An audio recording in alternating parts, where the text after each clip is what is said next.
Invocando a proteção divina, declaro aberta esta sessão do Tribunal Regional Eleitoral, dando as boas-vindas a todos, ilustre representante do Ministério Público, meus pares, advogados presentes, e uma boas-vindas especial ao Dr. Paulo Sodré. Esta é a primeira sessão que presido após a sua posse e não poderia deixar de registrar o apreço e admiração que todos nós nutrimos pela vossa pessoa. Tenho certeza que o senhor terá muito a colaborar com este tribunal. Anuncio que será adiado o processo número 1 da pauta, processo 91027, prestação de contas de candidato, cargo de deputado estadual, Adriano Aparecido Silva é o requerente, Dr. Agamenon Alcântara Moreno Júnior é o relator. Este processo será julgado no dia 25, terça-feira. Pedido de preferência do Dr. Daniel, o embargo de declaração e prestação de contas de candidato, cargo de deputado estadual, eleições de 2014, embargante Mauro Luiz Sávio. Relator, o desembargador Luiz Ferreira, com a palavra.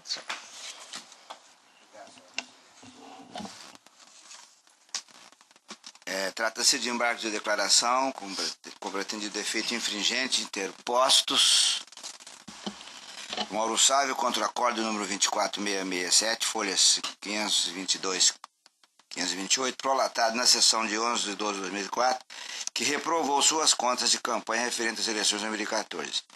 Suas razões recursais, o embargante alega que o acórdão embargado estaria evado de omissão, uma vez que não teria apreciado recibos eleitorais que comprovariam a regularidade de cessões de imóveis e veículos. Assevera que não lhe foi concedida a oportunidade de manifestar-se nos autos quanto aos apontamentos da ilustre Procuradoria Regional Eleitoral e que os documentos que esclareceriam aquela inconsistência não foram solicitados pela CCIA, motivo pelo qual requer nestes aclaratórios a juntada e a análise de novos documentos.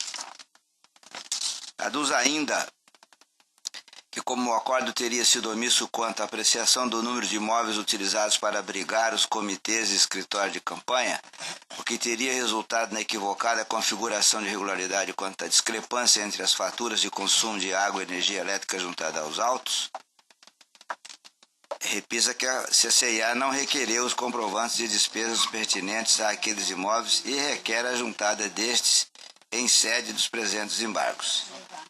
Aponta como matéria de pré-questionamento a ausência de solicitação nos pareceres do CCIA e do Parquet de documentos comprobatórios das irregularidades que fundamentaram o acordo ora embargado. Ao final, pleiteia sejam esclarecidas as omissões, integrando o acordo ora objurgado para atribuir efeito modificativo aos presentes embargos, aprovando sua prestação de contas. A dota Procuradoria Regional manifesta-se às folhas 648 e 650, pugnando pelo desprovimento dos presentes declaratórios ao argumento que o acordo embargado não padece de nenhum vício e que o objetivo do embargante seria meramente rediscutir o mérito da causa. É o relatório. Consultador da Procuradoria. Mantenho o parecer pelo desprovimento. Devolvo a palavra ao eminente relator. Eminentes pares, os presentes embargos não merecem acolhida.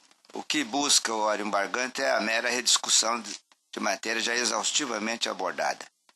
As questões levantadas nos embargos foram enfrentadas no voto condutor do aludido acordo e devidamente refutadas por aquele deciso, consoante demonstra os trechos mais significativos do voto relatado pela então corregedora regional, desembargadora Maria Helena Gargano Paula, que hoje também preside esta corte, vazado nos seguintes termos, aspas, de início, disse a ilustre desembargadora. Devo salientar que as alegações finais do prestador de contas, mesmo tendo sido juntadas intempestivamente, estão sendo consideradas para o deslinde do feito. Inclusive está em negrito aqui. Por conta do caráter não propriamente litigioso dos processos de prestação de contas, bem ainda em face da celeridade imposta à legislação eleitoral, que não permite, em alguns casos, cumprir de outra forma os requisitos do devido processo legal substancial, sendo de se fundamentar ainda este apontamento nos precedentes deste tribunal para situações semelhantes. Continua a ilustre desembargadora. Diante de nota, igualmente, é o que, em negrito também, o prestador apresenta suas alegações instituídas de documentos que o comprovem. Quanto às irregularidades referidas no parecer ministerial, tenho por pertinente, disse a desembargadora Maria Helena, de fato, o prestador não carregou aos autos os necessários contratos e demais documentos comprobatórios de algumas despesas ou doações estimadas em dinheiro por ele mesmo declaradas, em negrito, descumprindo o artigo 45 da Resolução TSE número 23.406/14, como a título exemplificativo, aquelas contraídas com: primeiro, Glenda Ramos de Souza, Belmiro José dos Santos e Santini Limitada, cessão de imóveis nos valores respectivos de 4.000, 2.000 e 8.000 cruzeiros. 2. Givalney de Souza, do S. Almeida, Aline de Lima Magalhães e Gilson Francisco da Silva, cessão gratuita de veículos nos respectivos valores de 4.066,87, 16.099,77 e 6.006,87 cruzeiros, recibos eleitorais de folha 100 seguintes, a última frase negritada. Letra B, diz a desembargadora. Quanto à divergência entre as quantidades de faturas relativas aos consumos mensais de água encanada, comparativamente àquelas referentes ao consumo de energia elétrica, tenho que dois contratos juntados ao feito, entre parênteses, o prestador informa que utilizara 3 imóveis, nota de rodapé 1. Um terceiro contrato de locação da Andepol previa ocupação por apenas uma noite, não havendo de se falar ordinariamente, pelas regras comuns do mercado, nesse tipo de contrato do ônus pelo pagamento da água ou energia elétrica, folha 345, encerra a nota de rodapé número 1 e volto à redação primitiva. Entre aspas, o prestador informa que utilizara 3 imóveis. Um atribui ambas as despesas ao locador, folha 42, o outro ao locatário, folhas 272, 76. Assim, em negrito, não são coerentes com os documentos dos autos das justificativas apresentadas para as divergências apontadas pelo parquê, persistindo a irregularidade apontada, fecha aspas, digo eu. Os trechos reproduzidos acima demonstram que o candidato deixou de carregar aos autos, no momento oportuno, os documentos comprobatórios das cessões de imóveis e veículos realizados em benefício de sua candidatura, sua campanha, melhor dizendo, descumprindo o disposto no artigo 45 e incisos pertinentes da lei, da resolução TSE 23.406, que eu vou poupá-los à leitura porque estão aqui consignados. Portanto, ao contrário do que pretende fazer crer o suplicante, no caso aqui o embargante, a emissão dos recibos eleitorais é compulsória e tem por escopo registrar as doações e cessões de receita estimada. Porém, a comprovação destas é feita mediante a juntada dos documentos relacionados no artigo 45 da referida resolução, o que não ocorreu no presente feito, ao menos em relação às receitas estimadas mencionadas no acordo objurgado.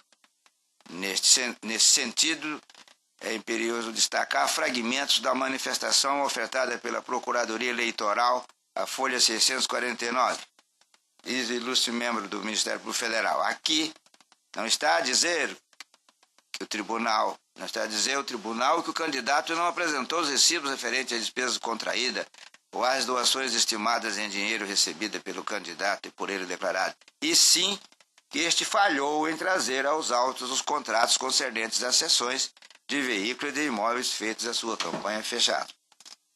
Assevera o embargante ainda, por mais de uma vez, em suas razões, que não teria sido notificado pela CCIA por intermédio dos relatórios preliminares e conclusivos, a apresentar documentos que comprovassem as despesas que foram consideradas irregulares pelo acordo combatido.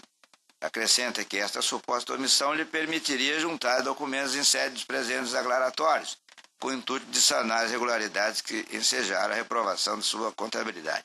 De fato, a CCIA não solicitou a juntada dos aludidos documentos. Todavia, isso se deu porque as irregularidades que ensejaram a desaprovação foram suscitadas pelo parecer do parquê que se encontra nas folhas 489 e 493. Assim, da acurada análise das folhas 499 e 503, constata-se que, em obediência ao disposto do artigo 51, parágrafo único da Resolução TSE número 23.414, tem uma nota de rodapé número 2 aqui, se transcreve os dois dispositivos. O embargante foi devidamente notificado a apresentar esclarecimentos e documentos que julgasse pertinentes para sanar as falhas apontadas no parecer ministerial, tendo apresentado sua manifestação e documento às folhas 512 e 518, os quais, apesar de intempestivo, foram considerados pela ilustre relatora de antanho para o deslinde do feito, conforme destacado no trecho do acordo transcrito a lures entre aspas. Por outro viés, em que pese a existência de entendimento consolidado nesta Corte, no sentido de admitir a juntada de documentos após julgamento das contas, como, por exemplo, o recurso recurso eleitoral 63.570 de Vera, destaca-se por oportuno que o Tribunal Superior Eleitoral tem se posicionado pela sua impossibilidade, entre colchetes, da juntada de documentos, colchetes, notadamente quando a parte tenha sido previamente notificado para suprir a falha. A propósito, a jurisprudência do TSE, nesse sentido recentíssima, da lavra do ministro Gilmar Ferreira Mendes, da nossa maravilhosa cidade diamantífera, cujo nome é Diamantino. Disse então o ministro: não se admite em processo de prestação de contas a juntada de novos documentos com os embargos de declaração, quando a parte tenha sido anteriormente intimada a suprir a falha precedente. Aqui o grifo é deste relator. Grifo não, negrito.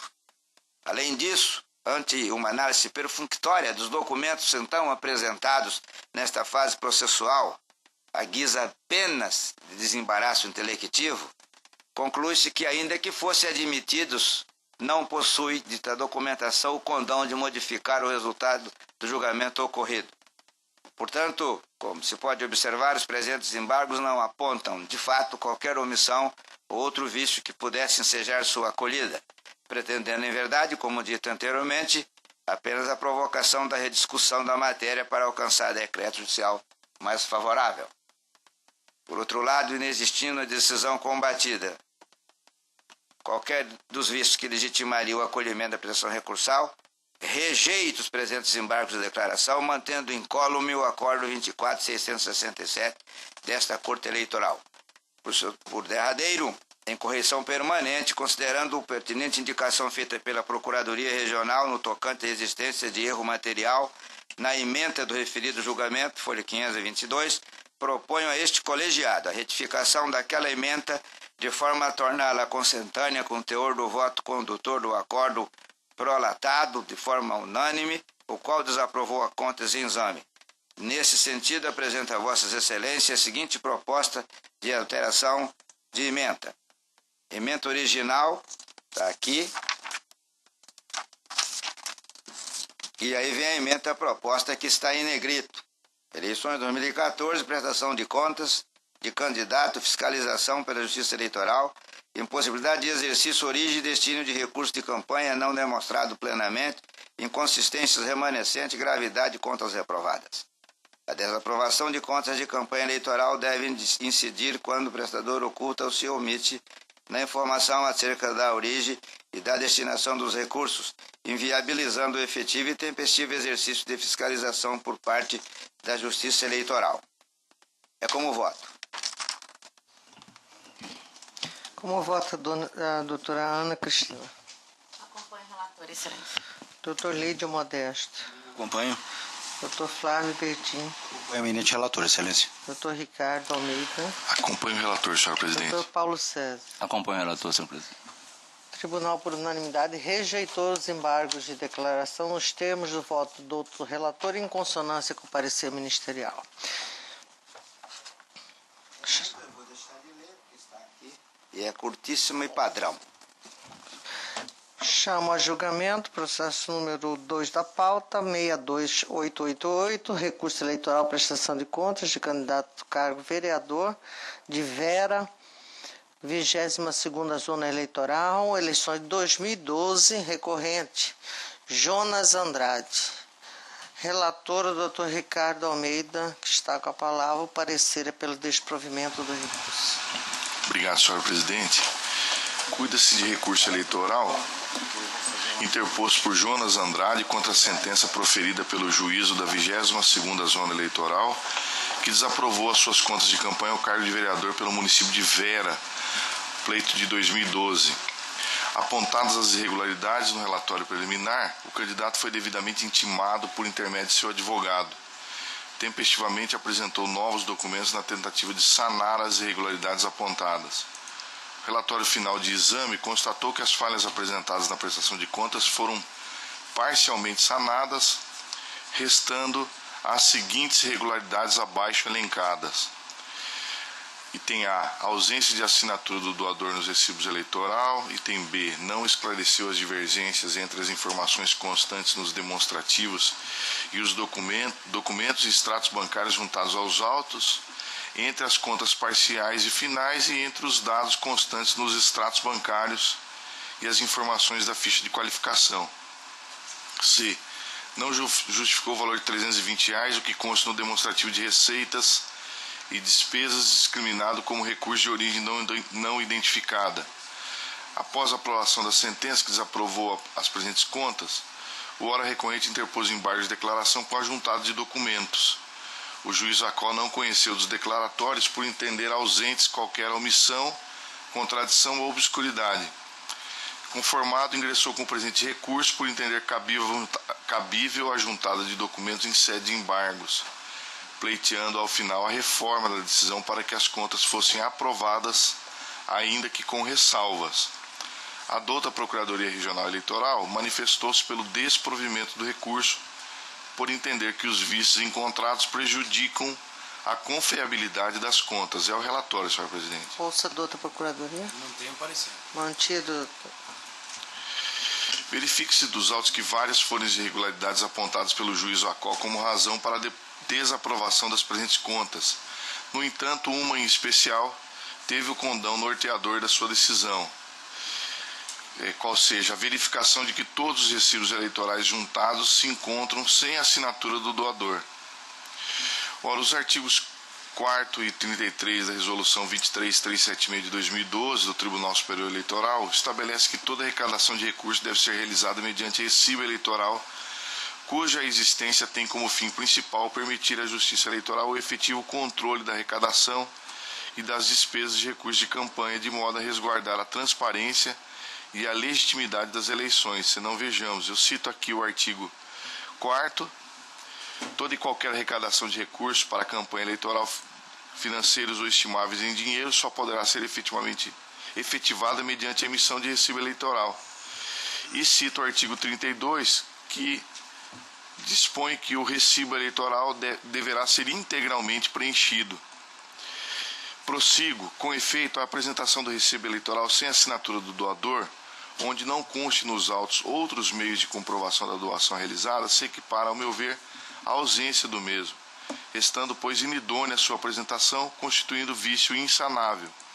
Cito um precedente da relatoria do eminente Dr. Pedro Francisco da Silva e prossigo. No caso dos autos, depreende-se que o recorrente, numa tentativa infrutífera, juntou documentos com os embargos de declaração interpostos no juízo de primeira instância. Como bem assentado pelo magistrado de piso, não se deve admitir em sede de embargos de declaração ajuntado de documentos com o intuito de sanar irregularidades apontadas na sentença, tendo concedido a este, na fase processual própria, oportunidade para tanto. Com efeito, o Tribunal Superior Eleitoral já decidiu que não se admite em processo de prestação de contas ajuntado de novos documentos com os embargos de declaração quando a parte tenha sido anteriormente intimada a suprir a falha. Cito o precedente da lavra do ministro Gilmar Mendes.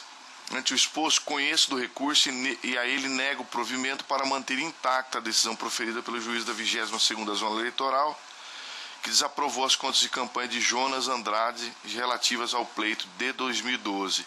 É como voto, senhor presidente. Como voto, doutor Paulo César. Desembargador Luiz Ferreira. De acordo com o relator. Doutora Ana Cristina. Acompanho o relator, excelência. Doutor Lídio Modesto. Eu acompanho. Doutor Flávio Pertin. Com o eminente relator, excelência. O Tribunal, por unanimidade, negou o provimento ao recurso nos termos do voto do doutor relator em consonância com o parecer ministerial.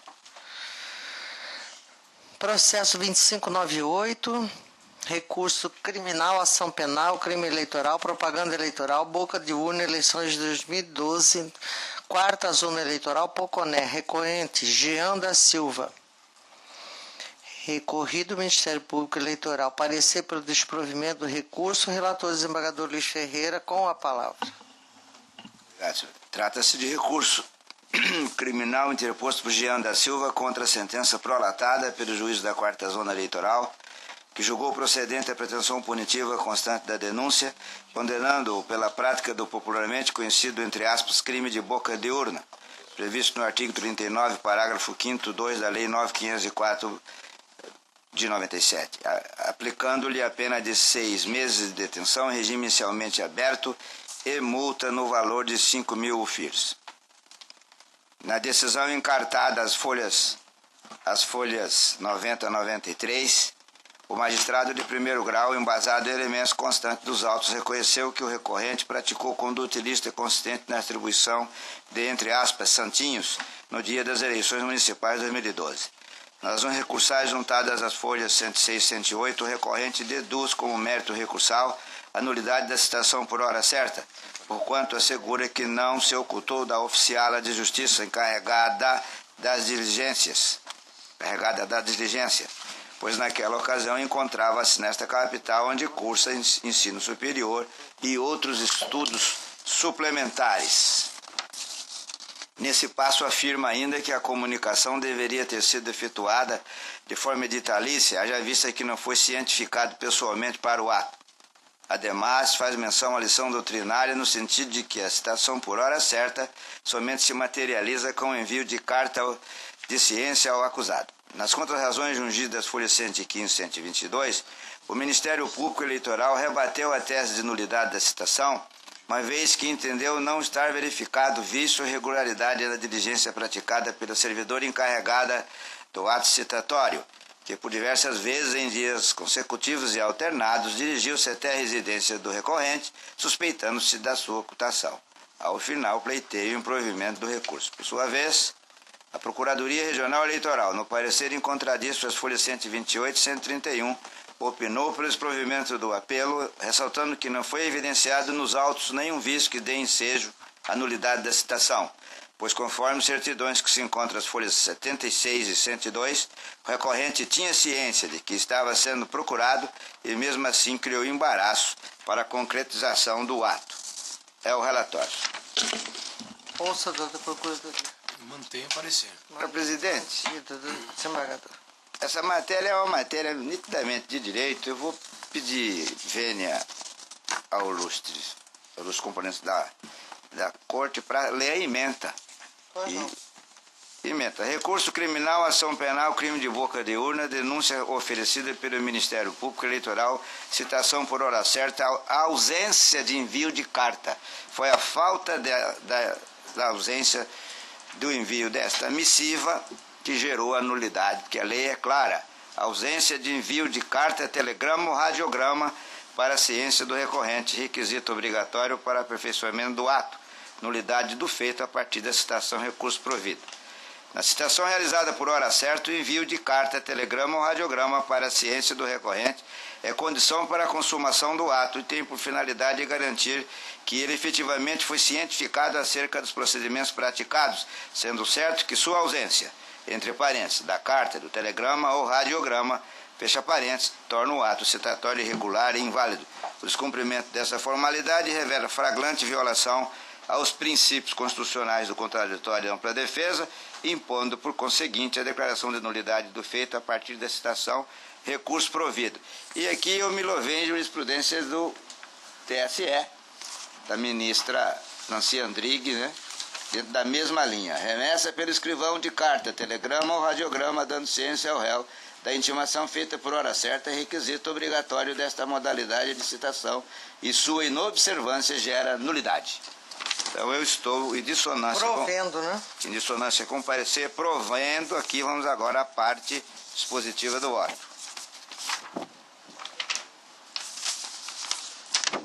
Posto isso, em dissonância com o parecer da Procuradoria Regional e com fulcro no artigo 564.3, letra E, do Código de Processo Penal, do provimento ao presente recurso, declarando nulo todos os atos processuais a partir da citação de Jean da Silva, devendo o processo retornar à origem para seu regular processamento. Como voto, senhor? Como vota a doutora Ana Cristina? Eu tenho só um esclarecimento do mediador. Não foi feito de nenhuma maneira essa intimação dele. Então, a intimação por hora certa, a gente usa o CPC, né? Lá diz que o oficial de justiça, por 3 dias alternados, deverá dirigir-se à casa do citando, né? E se ele não estiver, fará a notícia a um vizinho. O escrivão obrigatoriamente tem que mandar, ato contínuo, ao citando, por AR, uma carta dizendo que ele foi citado. Sem isso, tanto o TSE comunicando depois tanto o ato o TSE perfeito. quanto o STJ é tranquilo, no sentido de que o ato não se aperfeiçoa, a não ser que ele se apresente para arguir a nulidade, quando o prazo começaria a contar daquele momento em diante, né? Isso não ocorreu Deveste. nos autos. Não, senhora. Acompanho o relator, excelência.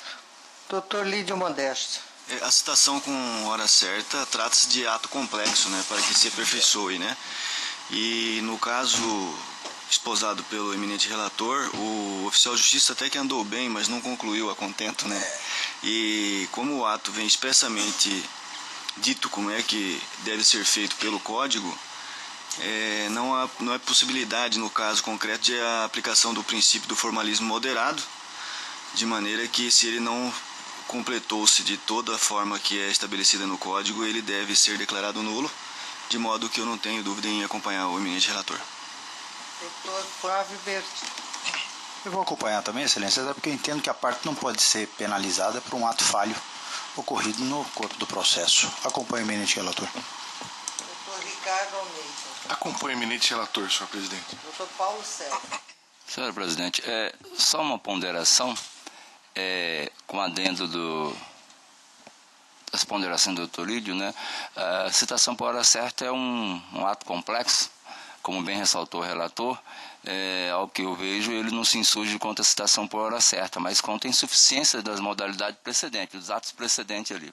Aliás, na jurisprudência discute-se, e certamente o STF dará o aval final, sobre se é válida a citação por hora certa na seara penal, que de longa data é utilizado na seara civil. Eu, particularmente, entendo que, presente os requisitos necessários e cumprir todas as diligências, não pode o réu se esquivar indefinidamente, e a citação por hora certa deve ser acatada assim no processo penal.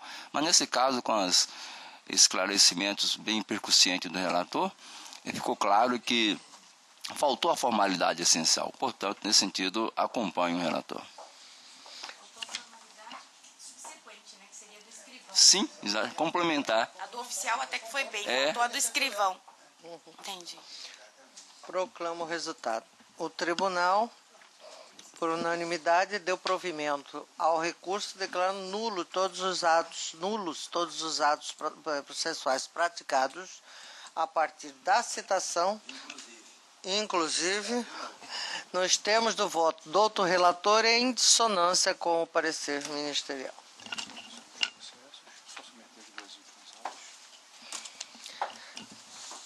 Antes de encerrar, eu submeto à apreciação dos senhores as atas das duas últimas sessões, sessão plenária 8.283 e 8.282. Nada havendo a ser retificado na mesma, dou-a por aprovada.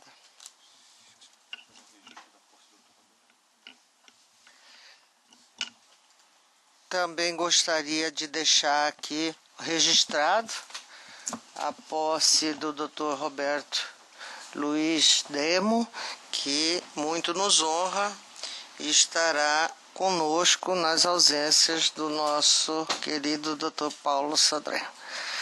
Então, é mais uma aquisição valorosa deste tribunal. Nada mais havendo, deixo a palavra livre se alguma manifestação dos presentes. Não havendo nenhuma manifestação, declaro encerrada a presente sessão.